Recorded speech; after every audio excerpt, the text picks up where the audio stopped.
In Albuquerque, New Mexico, the National Congress of American Indians has been meeting to press for the Indians' rights as citizens. It's the largest meeting the organization has held, and its mood is angry. Many Indians fear the government still won't let them run their own affairs. I know that this is probably going to anger a few of you Uncle Tomahawks, or you sellouts, or you hang around the forts as it used to be called in the old days, and I really don't give a damn, because I came down here to cause a little disturbance. The Crazy Horse and Geronimo and a few of these other great leaders we had could see the pathetic conditions we're living under today. I'm sure they would turn over in their grave. American Indians are becoming militant, demanding the government take action to help solve their problems of poverty and discrimination. 1,500 Indians are in Albuquerque, parading and making their demands known to the National Congress of American Indians. The administration is aware of this new militancy.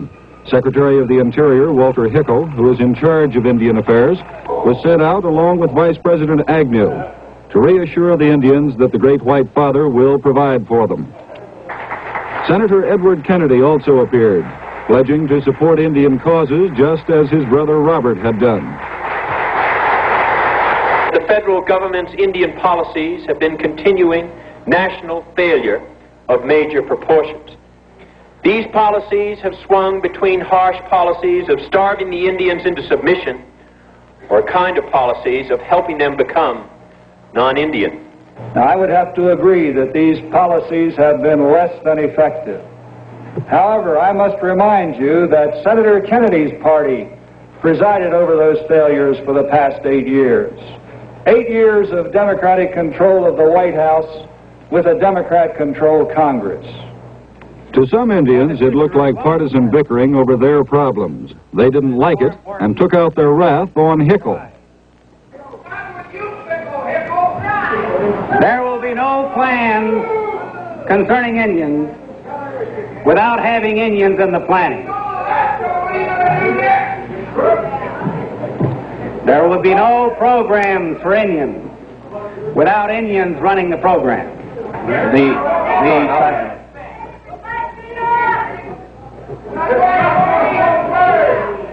We have... Most of the Indians did not join in disrupting Hickel, but even the moderates agreed they're tired of the white man's promises and they want action on their problems.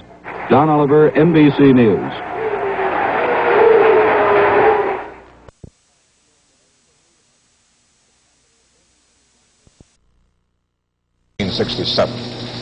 American Indians are using a well-known national landmark to carry their land claim protest to new heights. Ike Pappas reports from the Black Hills of South Dakota.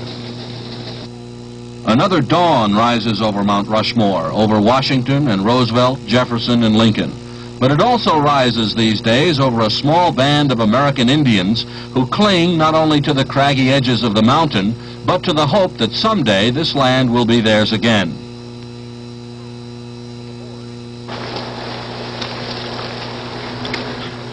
Three times each day, teams of young men and women make the 3,000-foot climb to the Indian camp to bring supplies to support their protest. These Indians have renamed Mount Rushmore. It is now called Crazy Horse Mountain. The Indians, about 30 of them, have been here since last weekend when, against federal regulations, they set up a camp on the mountainside close to the memorial. They claim these Black Hills of South Dakota are legally theirs by treaty, and they have come to take them back. All Indians!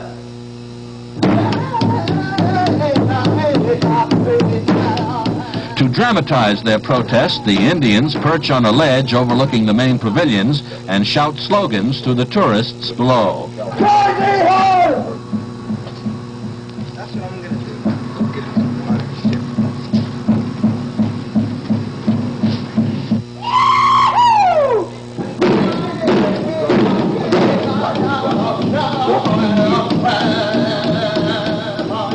One of their leaders is Layman Brightman, president of United Native Americans, an Indian protest group.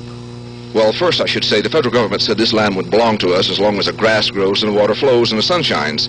Then 6 years later they sent General Custer into this area on an expedition, and they discovered gold here in the Black Hills. Then they turned around and took this land from us. We're sick and tired of sitting back and turning the other cheek and then bend over and get those other two kicked. You're going to see some wide-awake, educated Indians. We've got some new Indians coming up, new warriors. And this is a breeding ground right here. You're going to see a lot of spark. The National Park Service at first offered some small resistance to the camping Indians, but now it is the intention of the Rangers to cooperate with the protesters until someone in Washington figures out what to do with them.